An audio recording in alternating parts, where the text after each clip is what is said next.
Una vez ya hemos entendido las bases de la formación de los compuestos, las reacciones químicas y la forma de nombrarlos, vamos a seguir con una segunda etapa en la que nosotros vamos a tener información parcial. Por ejemplo, nos dan el nombre y yo quiero establecer la fórmula sin saber cómo fue la reacción de formación, o la fórmula y quiero saber el nombre sin saber esa forma en la que se preparó.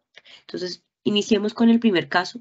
Me dan el nombre y yo quiero saber en este caso, ¿cuál es la estructura química? El nombre que nos dieron es carbonato cuproso. Aquí cabe llamar la atención de que no me están hablando de una palabra óxido, ácido, hidróxido, peróxido, hidruro. Entonces yo ya tengo claridad de que no tengo ninguno de esos grupos, porque si tuviera un óxido, la palabra iniciaría con óxido. Si tuviera hidróxido o hidruro o peróxido, pues seguiría el mismo caso, o un ácido. Iniciaría con esa palabra del grupo, del nombre del grupo funcional. Entonces, no es ninguno de esos grupos funcionales. Así que lo que nos queda es que esto sea una sal, que era el único grupo funcional en principio que vimos que su nombre no iniciaba con el nombre del grupo funcional, sino que ya empezaba con el nombre de los elementos que hacían parte de su composición. Entonces, revisemos el nombre de este compuesto. Es una sal. Ahora, de las sales, yo tengo que tener en cuenta que existen dos, las aloideas y las sales oxisales, que podrían ser en este momento los que me generarían dudas. Cuando yo hago la lectura de la primera parte del nombre, yo puedo salir de la inquietud de si es una sal aloidea o una sal oxisal, porque la primera parte del nombre que hace alusión al anión, en el caso de las sales aloideas termina como uro, en el caso de las sales oxisales termina o como ato o como ito. Entonces, al hacer la lectura de esta primera parte, esto se llama carbonato. Terminación ato, es una sal oxisal. En una sal oxisal lo que yo tengo que recordar, entonces, una vez la identifico, es que su composición base es metal, el no metal con oxígeno. Y esta partecita del no metal con oxígeno la vamos a tratar como si fuera una sola especie química. Esta partecita justamente es el anión. Esta partecita del metal es justamente el catión. En el nombre, lo primero que aparece cuando le dan el nombre, no la fórmula, es justamente la información del anión. Mi anión es el carbonato. La siguiente parte, el cuproso, es mi catión. Listo. Ya al momento de escribir la fórmula, que es lo que nosotros necesitamos, primero me voy a ocupar por el catión. El catión es cuproso. Esa palabra cup proviene en este sentido del cobre, de su nombre en latín. Este es otro de los elementos que, como en el caso del hierro o del azufre, no utilizan su nombre en español, sino utilizan su nombre en latín. Cup. ¿Listo? El cuproso, entonces ya sé que es cobre. Sin embargo, para poder establecer qué cobre puede ser, necesito consultar sus posibles estados de oxidación. Cuando nosotros necesitamos esta información, pues vamos a la tabla periódica. En este momento yo tengo una tabla periódica, estoy revisando los estados de oxidación y me encuentro con el caso de que el cobre tiene dos posibles estados. El cobre puede estar en estado +1 o +2. En este caso, la misma terminación oso es la que me va a ayudar a indicar cuál de los dos posibles estados es. El cobre, al tener solamente dos estados de oxidación, el de menor estado va a ser el oso y el de mayor estado, perdón, va a ser el icu. Como es oso, pues en este caso el cobre que nosotros tenemos sería cobre +1. Entonces yo ya puedo proponer, pongámoslo en otro color, que el cobre que vamos a utilizar en la fórmula es cobre +1. Listo, ya tengo la primera parte, ya tengo mi catión. Ahora me voy a encargar de mi anión. El anión es carbonato.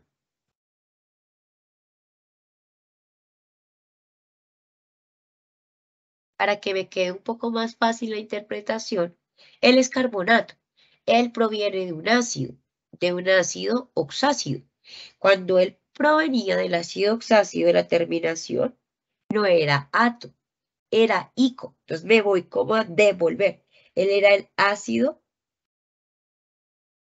en teoría provenía del ácido carbónico. Entonces, bueno, carbónico, realmente más que el ácido es lo que me interesa porque me habla del elemento. Aquí sí, como es carbónico, pues sé que me están hablando del carbono. Al igual que en el caso del cobre, lo que necesito conocer son los posibles estados de oxidación del carbono. Cuando voy a la tabla periódica me voy a encontrar con la siguiente situación.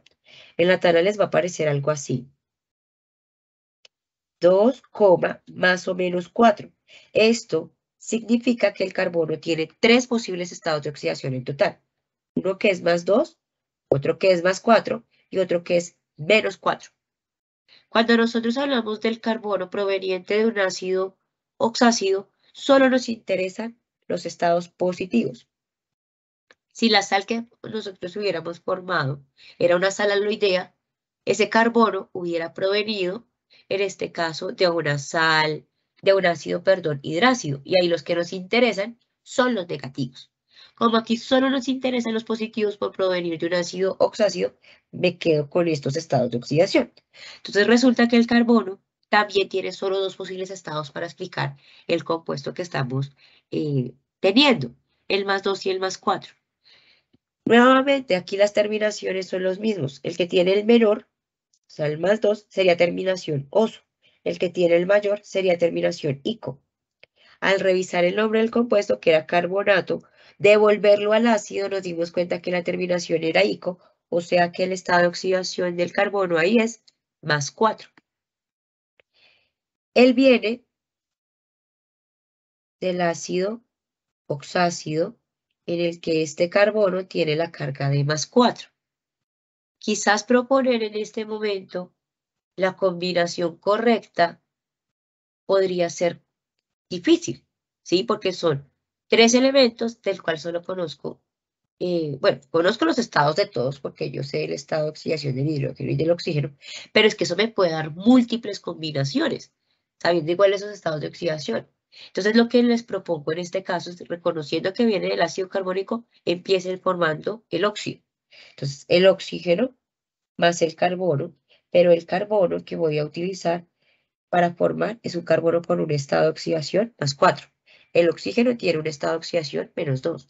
Hago la combinación más 4 menos 2, eso me da más 2, el estado de oxidación, perdón, la carga del compuesto del óxido formado no es 0, entonces me toca intercambiar.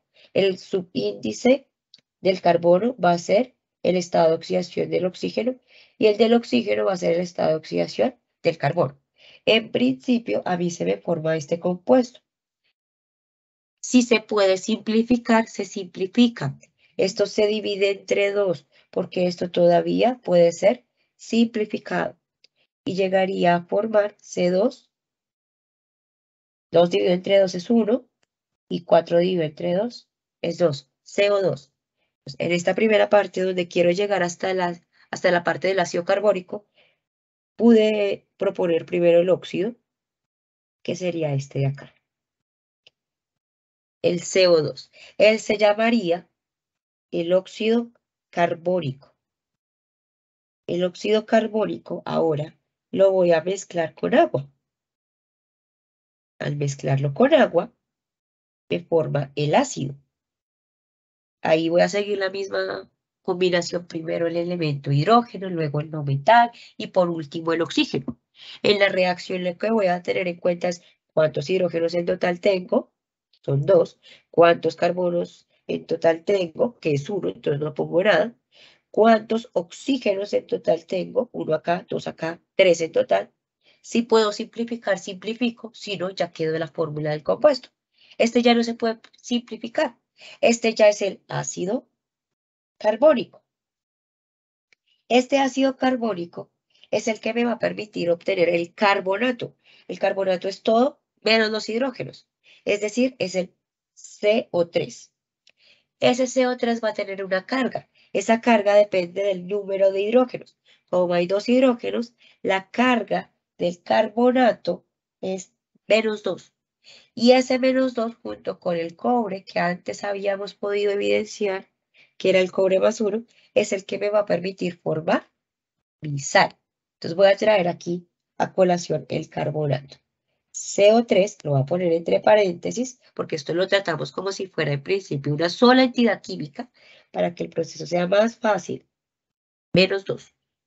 La sal que voy a formar, que es el carbonato cuproso, no debe tener una carga neta con un valor, debe ser 0. Al sumar ahorita la carga de lo que tengo, del cobre más 1 y del carbonato -2, eso me daría -1. Entonces voy a hacerlo del intercambio. Este número 2 lo voy a poner como subíndice del cobre. El estado de oxidación del cobre lo pondría en teoría como subíndice del carbonato. Y por lo tanto, ya podríamos tener la fórmula bien escrita de este compuesto. El carbonato sería Cu2CO3. Aquí como queda uno solo, puede que ya no sea necesario poner en paréntesis. Como solo hay un carbonato, puedo o no ponerlo, ¿sí? Lo puedo dejar así, o también lo podría dejar Cu2 sin paréntesis, perdón, CO3. De las dos maneras es correcto. El paréntesis se vuelve obligatorio, es cuando en este caso la proporción ya no es de 1, sino de 2. Y de esta manera podríamos dar la fórmula del compuesto conociendo el nombre. Otro ejemplo, podríamos tenerlo con la siguiente. Si yo les digo a ustedes, por ejemplo, escriban la fórmula correcta del hidruro magnésico. Este es un poco más sencillo que el ejemplo anterior. Ya me está diciendo el grupo funcional, no tengo que pensar mucho más allá. Es un hidruro. Para eso, pues voy a recordar ahorita que un hidruro se forma a partir de la reacción de hidrógeno con un metal y la fórmula bien escrita queda metal primero, hidrógeno después como hidruro. Entonces, en este caso tengo que identificar quién es mi metal. Esa información la tengo después de la palabra hidruro. Magnésico. Magnésico hace alusión al magnesio. Mi metal es el magnesio. Lo que necesito conocer es si el magnesio tiene varios posibles estados de oxidación. Cuando voy a la tabla periódica me encuentro que el magnesio, como elemento positivo, solo tiene un estado de oxidación, +2.